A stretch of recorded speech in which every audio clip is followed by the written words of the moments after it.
ഞാൻ രാവിലെ തുണി അലക്കാൻ വേണ്ടിട്ട് ഇറങ്ങിയപ്പോ നിന്റെ ഡയറ്റൊക്കെ ഞാനൊന്ന് തെറ്റിച്ചേരാടി എന്ന് പറഞ്ഞിട്ട് അമ്മ തീർന്ന് കപ്പ വൃത്തിയാക്കുന്നുണ്ടേ. അമ്മ എന്തായാലും രാവിലെ തന്നെ കപ്പയിൽ പിടിച്ച സ്ഥിതിക്ക് ഞാനൊരു ചിക്കൻ കറിയും കൂടെ വയ്ക്കാന്ന് വിചാരിച്ചു കേട്ടോ. ഇത് ഞാൻ വീട്ടിൽ തന്നെ തയ്യാറാക്കിയ മസാലകൾ കൊണ്ടുണ്ടാക്കിയ ചിക്കൻ കറിയാണ്. ചൂട് കൂടിയപ്പോ ഒരു ആഗ്രഹം കണ്ണും മനസ്സൊക്കെ ഒന്ന് തണുപ്പിക്കണമെന്ന്. അതുകൊണ്ട് ഞാനൊരു അടിപൊളി മഞ്ഞ് പോലത്തെ ബെഡ്ഷീറ്റ് അങ്ങോട്ട് മേടിച്ചിട്ടുണ്ട്. വേണ്ട കണ്ടില്ല, നല്ല അടിപൊളി സ്നോമാനും മഞ്ഞും വെള്ളവും എന്ന് വേണ്ട ആകെ മൊത്തം ഒരു മഞ്ഞുമയം. ഇത് വലിയ കട്ടിലൊക്കെ ഇടാൻ പറ്റുമോ ചേച്ചി എന്ന് ചോദിക്കുന്നവരോട് ഇത് ഡബിളും അല്ല ട്രിബിളും അല്ല, അതുക്കും മേലെയാണ്. ഞാൻ വേണ്ട 2 കട്ടിലാണ് ഈ സാധനം വിരിച്ചേക്കുന്നത് കേട്ടോ. അത്രയ്ക്ക് വലിപ്പമുള്ള ബെഡ്ഷീറ്റ്.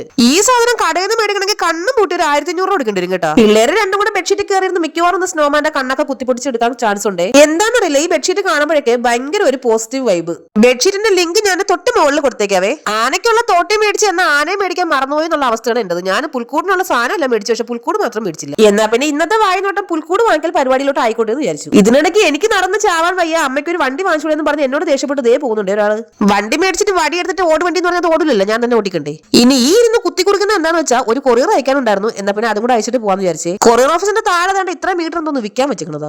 രാവിലെ ഉച്ചയ്ക്ക് ഭക്ഷണം കഴിക്കാതെ വെയിലത്തിറങ്ങി നടന്നുകൊണ്ടാണെന്ന് എനിക്ക് അറിയാൻ വയ്യ. കണ്ണിൽ പൊന്നേച്ച് വന്നൊരു അവസ്ഥയായിരുന്നു കേട്ടോ. എന്നാ പിന്നെ ഒരു ഫ്രൂട്ട് സാലഡ് മേടിച്ച് കുടിക്കാന്ന് വിചാരിച്ചേ. അതാവുമ്പോൾ ഹെൽത്തി ആയിട്ടുള്ള ഫ്രൂട്ട്സും ഉണ്ട്, ഷുഗർ ഇടാത്ത ഐസ്ക്രീമും ഉണ്ടായിരുന്നു കേട്ടോ. അതും കുടിച്ച് ഞാനും മോനും കൂടെ പിന്നെ നേണ്ട വെയിലത്ത് തെണ്ടിത്തിരിഞ്ഞ് നടപ്പ് തുടങ്ങി കേട്ടോ, പുൽക്കൂട് അന്വേഷിച്ച്. അങ്ങനെ നടന്ന് അവസാനം എന്റെ കാലുകൾ നേരെ നേണ്ട ബിസ്മിയുടെ ഫ്രണ്ടിൽ എത്തിയിട്ടുണ്ട്. എന്താണെന്നറിയില്ല, ആയൂര് പോയി കഴിഞ്ഞാൽ എനിക്ക് എന്ത് മേടിക്കണമെങ്കിലും ബിസ്മിയിൽ വന്നാലേ ഒരു തൃപ്തി ആവത്തുള്ളൂ കേട്ടോ. അവിടെ വന്നപ്പോ എന്റെ അമ്മയെ പല നിറത്തിലും പല വലിപ്പത്തിലും ഒക്കെയുള്ള ക്രിസ്മസ് ട്രീകളും പുൽക്കൂടുകളും എന്ന് വേണ്ട ആകെ മൊത്തം ഒരു ക്രിസ്മസ് വൈബ്. ഇവിടെ വന്നപ്പോഴാണ് ഞാൻ ആലോചിച്ചത് എനിക്ക് എന്തിന്റെ കേടായിരുന്നോ ഞാൻ ഇവിടുന്ന് സാധനം മേടിക്കാണ്ട് വേറെ ഏതോ ഒരു മാട്ട കടയിൽ പോയി സാധനം മേടിച്ചായിരുന്നു കേട്ടോ. പുൽക്കൂടൊക്കെ സെറ്റ് ചെയ്ത് എന്ത് ഭംഗിയെന്ന് നോക്കിയേ. സത്യം പറഞ്ഞാൽ ഞാൻ മേടിച്ച കടയിലെ സാധനത്തിന് എല്ലാം ഓരോന്നിനും 100 രൂപ ഇതായിരുന്നേ. പക്ഷെ ഇവിടെ എല്ലാത്തിനും 20, 30, 40 ഉള്ളൂ. ഇതിനിടയ്ക്ക് മോന്റെ ഗ്ലാസ്സിലത്തൊരു കണ്ണടയെ മുഖത്ത് ഫിറ്റ് പോണ്ടേ. സത്യം പറഞ്ഞാൽ ഇവിടെ വന്ന് ഈ സാധനങ്ങളും ഇതിന്റെ വിലയൊക്കെ കണ്ടപ്പോ എനിക്ക് ശരിക്കും വിഷമം വന്നു കേട്ടോ. ഞാൻ മേടിച്ച പൈസക്ക് ഇവിടെ നിന്ന് ഒരു ലോഡ് സാധനം എനിക്ക് മേടിക്കായിരുന്നു. ദേണ്ട ഈ സാധനം കണ്ടോ, എനിക്ക് ഭയങ്കര ഇഷ്ടമായി കേട്ടോ. ഞാനിത് 2 മേടിച്ചേ.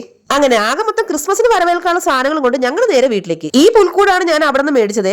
മേടിച്ചതിന് വെച്ച് എനിക്ക് ഏറ്റവും ഇഷ്ടപ്പെട്ട സാധനം നേടി ഇതാണ്. എനിക്ക് അറിയാൻ വയ്യ, ഭയങ്കര ഒരു നൊസ്റ്റാൾജിയ ഫീൽ. ഇനി അടുത്ത പരിപാടി ഇതെല്ലാം ഒന്ന് സെറ്റ് ചെയ്ത് വെക്കലാണ്. ഇപ്പൊ ക്രിസ്മസ് ട്രീ എന്റെ തലയിൽ കൂടെ തന്നെ വന്ന് വീണാൻ കേട്ടോ. അപ്പൊ നമ്മുടെ ചാനൽ എല്ലാവരും ഒന്ന് സബ്സ്ക്രൈബ് ചെയ്ത് സഹായിക്കണേ. ടാറ്റാ.